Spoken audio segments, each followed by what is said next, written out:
ஒரு கோவிலுக்குள்ள போகும்போது தொட்டு தலையில வைக்கிற மாதிரியே தான் வீட்டுக்குள்ள போகும்பொழுதும் கால் செருப்பை கழட்டி விட்டுட்டு வீட்டுக்குள்ள போகும்போது இந்த வீடு எல்லா உத்தரவாதமும் உங்களுக்கு தெரியுது. உங்களோட இந்த அறையில உட்காம பக்கத்து அறையில இருக்கக்கூடிய தாய் தகப்பன் மற்றவர்கள் எல்லார்கிட்டையும் நான் இங்க வரதுக்கு முன்னால வந்திருக்கேங்கிற விஷயத்த அவங்க கிட்ட சொல்லிட்டு தான் வந்தேன். இன்னொன்னு சொன்னேன், திரும்பி போகும்போது மறுபடியும் உங்ககிட்ட சொல்லிட்டு போறேன் அப்படின்னு.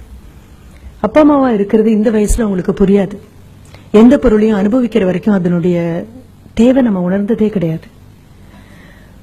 ஒரு இடது கைக்கு ஏதாவது ஒரு பிரச்சனை வந்து அந்த கை உங்க கூட வராது கொஞ்ச நாளைக்கு அப்படின்னு கையில ஒரு ஊஞ்சல கட்டி கழுத்துல மாட்டி உங்களை ஒரு ஆர்த்தோபெடிக் சர்ஜன் ஒரு 10 நாளைக்கு விட்டாரு அப்படின்னா ஒத்த கையால தலை சீவும் போதுதான் உங்களுக்கு எல்லாம் தெரியும். தலை சீவும் பொழுதுல இந்த ஒரு கை தான் சீப்பு பிடிச்சிட்டு இருக்கும். இது என்னமோ பெரிய காரியம் பண்ண மாதிரி இந்த கை கூட கூட வந்துட்டே இருக்கும்.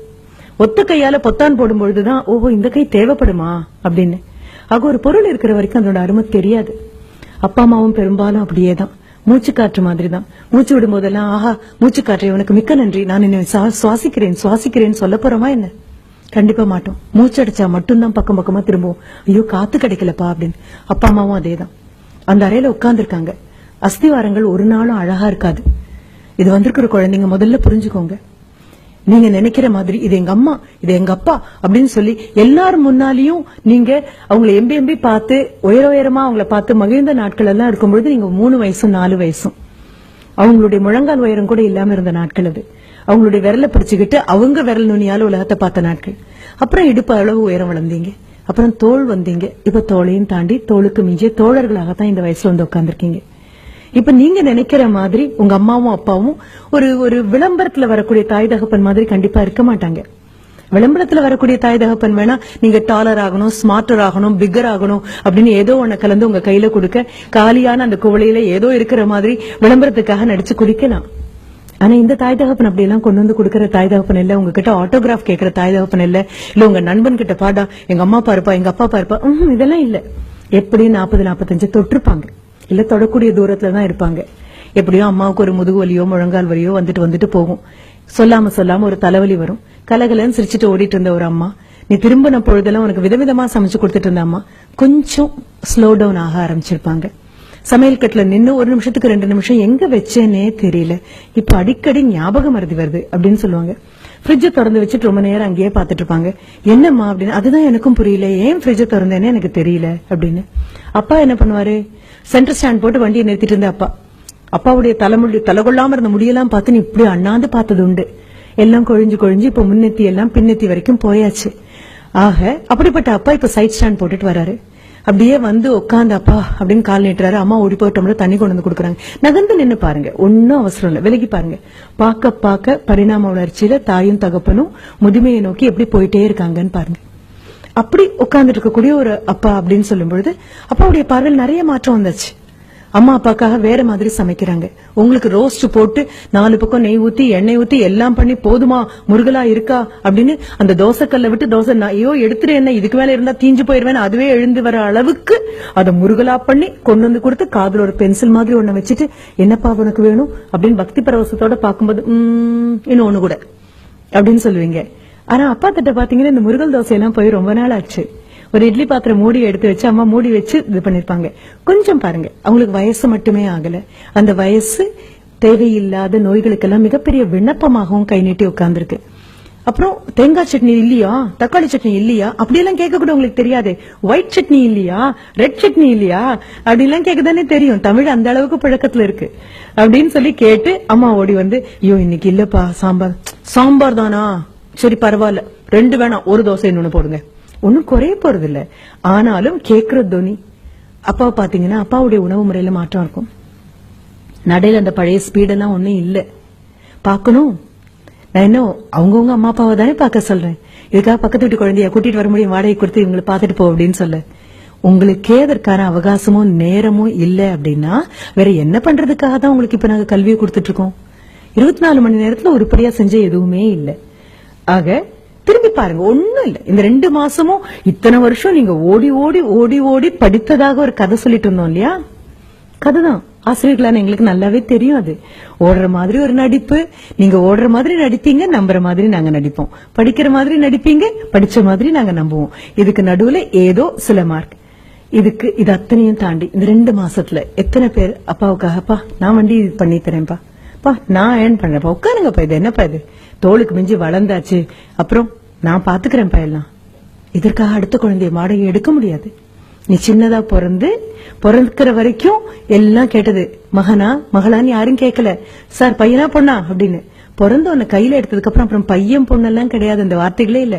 மகனா மகளா, கையில ஒரு குழந்தைய வச்சுட்டு நிக்கும் போது அம்மாவானாலும் அப்பாவானாலும் நினைப்பாங்க, இதுக்கு ஒரு 18 வயசு ஆகும், என் கை கால்லாம் கொஞ்சம் தளர்ந்து போகும், அவ்வளவேதான். சாஞ்சுக்கு தோளா என் பையன் இருப்பான், சாஞ்சுக்கு தோளா என் பொண்ணு இருப்பா அப்படின்னு காத்துட்டு இருக்கக்கூடிய நேரத்துல கையில ஒரு மொபைல் போன் எடுத்துட்டு, போன் வந்த அடுத்த நிமிஷம் நீ வீட்டை விட்டு வெளியில போய் வராண்டால நிக்கிறல்ல, யார் தோல்ல சாஞ்சுக்க போறாங்க? யோசிச்சு பாரு. ஒண்ணும் இல்ல, நான் சின்ன சின்ன விதைகளை மட்டும் தான், குற்றமே இல்ல. நமக்கு தெரியாது, நம்ம இன்னும் குழந்தைங்களா இருக்கும். அப்பா அம்மா முடிஞ்சதா, தாத்தா பாட்டின்னு வீட்டுல இருக்காங்க.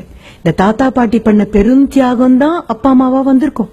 அப்பாவும் அம்மாவும் பண்ண பெரும் தியாகம் தான் நீங்க இங்க வந்திருக்கீங்க. இது அத்தனையும் புரிஞ்சுக்கோங்க. அடுத்தது பள்ளிக்கூடத்துல இருக்கக்கூடிய அந்த ஆசிரியர்கள் ரொம்ப அழகா இருக்கும். எனக்கு ரொம்ப சந்தோஷமான அனுபவமாக நான் பகிர்ந்து கொள்ளக்கூடியது. ஒரு 3 வயதாக இருக்கும்போது என்னுடைய மகன் பள்ளிக்கூடத்துக்கு போயிட்டு எல்கேஜிக்கு போயிட்டு திரும்பி வந்து அவன் என்கிட்ட சொன்னது, my teacher is very beautiful அப்படின்னு சொன்னான். இந்த வார்த்தை ஆச்சரியமா இருந்தது. அது ஒரு 3 வயது குழந்தை போய் பள்ளிக்கூடத்துல திரும்பி வந்து அன்றே சொன்னது ரொம்ப ஆச்சரியமாக இருந்தது. சரி, ஒரு 2 நாள் கழிச்சு போய் இந்த பியூட்டிஃபுல்லான டீச்சரை பார்க்கலாம் அப்படின்னு. ஆனா அதுக்கப்புறம் அவன் அளக்க முயற்சி பண்ணினான். அவங்க ஆசிரியர் ரொம்ப அழகா இருக்காங்களா, அந்த அழகு எவ்வளவு நீளமாக இருக்கும் அப்படின்னு சொல்றதுக்காக நாங்க இருந்த வீட்டுல இருந்து ஒரு குறைந்தபட்சம் 10 கிலோமீட்டருக்கு அந்த பக்கம் இருக்கக்கூடிய ஒரு இடத்த சொல்லி, she is beautiful from our house to Gandhipuram, வீட்டுல இருந்து அந்த காந்திபுரம் அளவுக்கு அழகா இருக்காங்க அப்படின்னு. இது அளக்க கூட முயற்சி பண்றானே, கண்டிப்பா இந்த ஆசிரியரை பார்த்தே ஆகணும். ஒரு 4 நாள் கழிச்சு போனா தலையெல்லாம் குப்புன்னு நரைச்சு தோளெல்லாம் சரிஞ்சு சுலபமா ஒரு 58 தாண்டி இருப்பாங்கல்ல, தாண்டறதுக்காக இருப்பாங்க. அந்த ஆசிரியர் ஏன் அழகா இருந்தாங்கன்னு எங்களுக்கு எப்ப புரிஞ்சது அப்படின்னா, வரக்கூடிய ஒவ்வொரு குழந்தைகிட்டையும் அந்த குழந்தை உயரத்துக்கு மண்டி போட்டு அந்த குழந்தை உயரத்துக்கு தோளை அரவணைச்சு, ஆமா நேத்து ஏன் வரல, ரொம்ப மிஸ் பண்ணேன் தெரியுமா உன்ன அப்படின்னு சொன்னாங்க. அவங்க பேருக்கு பின்னால என்ன பட்டோன்னு தெரியாது, அது என்ன பேருன்னு தெரியாது, எத்தனை வருஷம் அனுபவம் தெரியாது. ஆனா ஒண்ணு தெரியும், குழந்தைங்களை அவங்களுக்கு தெரியுது, குழந்தைங்களுக்கு அவங்கள தெரியுது. அவ்வளவேதான். அரவணைச்சு கூப்பிட்ட போது நான் நினைச்சேன், ஐயோ என் பையன் அளந்த தூரம் 10வது போல இருக்கே, இன்னொரு 100 கிலோமீட்டருக்கு அந்த பக்கம் வரைக்கும் ஒரு இடத்த சொல்லி அவ்வளவு அழகா இருக்காங்க. ஒரு ஒற்றை நிமிடம் உங்களுடைய 1ஆம் வகுப்பிலிருந்து 12ஆம் வகுப்பு வரைக்கும் உங்க விரல பிடிச்சு உங்களை கூட்டிட்டு வந்த ஆசிரியர்களை ஒரு நிமிஷம் யோசிச்சு பாருங்கன்னு சொன்னதனுடைய அர்த்தம் அதுதான். இந்த அஸ்திவாரங்கள் அழகாவே இருக்காதுப்பா. அஸ்திவாரம் அழகா இருக்காதுன்னு சொல்லும் போது அந்த 3 பேரை நான் சொன்னேன். அம்மாவும் அப்பாவும் ஆசிரியர்களும் நீங்க நினைக்கிற மாதிரி அழகா இருக்கணுங்கிற அவசியம் கிடையாது. ஆனா இன்னி தேதிக்கு உலக பேரழகி யார் அப்படின்னு சொன்னா, ஒரு 10 ஜட்ஜ் உட்கார்ந்து திருப்பி ஒரு 15 கேள்வியை கேட்க, முகம் எல்லாம் திருத்தப்பட்டு, உயரங்கள் எல்லாம் திருத்தப்பட்டு, உருவ அளவுகள் திருத்தப்பட்டு உங்க முன்னால கொண்டு வந்து நிறுத்தக்கூடிய பெண் அல்ல உலக பேரழகியாக இருக்கும். கண்ணமுடி பாத்தீங்கன்னா அவங்க அம்மாவை மிஞ்சி ஒரு அழகி கிடையாது. உலக பேரழகன் யாராக இருக்க முடியும்? தோல் தளர்ந்து, முகத்தை சுத்தி, கண்ணை சுத்தி கருவளையம் வந்து, தலையில் இருக்கக்கூடிய முடியெல்லாம் கொட்டி ஒரு நிமிஷம் பெருமூச்சு விட்டு, இந்த பையன் படிச்சு மேல வந்துட்டானா போதும்பா, எனக்கு ஒண்ணும் கொடுக்க வேண்டாம், அவன் காலை ஊனிக்கட்டும் அப்படின்னு ஒவ்வொரு நாளும் உங்களுக்கு தெரியாம மனதுக்குள்ள பிரார்த்திக்கக்கூடிய உங்க அப்பாவை மிஞ்சி உலகத்துல பேரழகான ஒரு உருவம் எதுவுமே கிடையாது.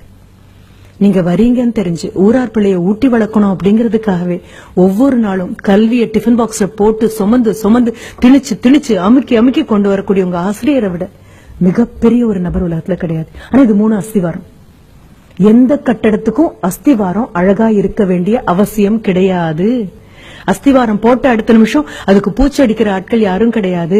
அஸ்திவாரத்துக்கு அலங்காரம் பண்ற ஆட்கள் யாரும் கிடையாது. அஸ்திவாரத்தினுடைய அழகு என்ன தெரியுமா? உறுதி மட்டும்தான் அதனுடைய அழகு. தாயும் தகப்பனும் சொல்லிக் கொடுத்த ஆசிரியரும் உங்களை உருப்பட வைக்கிறதுங்கிற ஒற்றை எண்ணத்துல உறுதியா நிக்கிறதுனால மட்டும்தான் மேலெழும்பக்கூடிய கட்டடங்கள் அவ்வளவு அழகா இருக்கு. உங்களுடைய ஜியோமெட்ரி பாக்ஸ் இருக்கும் தெரியுமா? அந்த ஜியோமெட்ரி பாக்ஸ் காம்பஸ்னு ஒன்னு இருக்கும். அந்த காம்பஸ் ஒத்த கால ஊனி அசையாம அது நின்னா மட்டும்தான் அடுத்த கால் எவ்வளவு பெரிய வட்டம் வேணாலும் சுத்த முடியும். நான் சொன்ன ஆசிரியரும் அம்மா அப்பாவும் அந்த ஒற்றை கால் இடத்தை விட்டு நகரல. நீங்க எங்க வேணாலும் போயிட்டு வாங்க, எத்தனை பெரிய வட்டம் வேணாலும் போடுங்க, அத்தனை பெரிய வட்டமும் வட்டமா ஒழுங்கா அமையணும்னா இந்த ஒத்த கால் இருக்கிற இடத்தை விட்டு நகராம தவம் பண்ணின மாதிரி காத்து நின்னா மட்டும்தான். இந்த போன கால் சுத்திட்டு வராமையும் போகலாம், போன கால் திரும்பியும் வரலாம். வந்ததுக்கு அப்புறம் கூட ஆஹா நீ இவ்வளவு உறுதியா நின்னதுனாலதானே நான் போனேன் அப்படின்னு யாரும் ஒரு வார்த்தை கூட சொன்னதில்லை. இந்த 3 பேருக்காகவும் ஒரே ஒரு தடவை மனசார கைத்தட்டிடுங்க.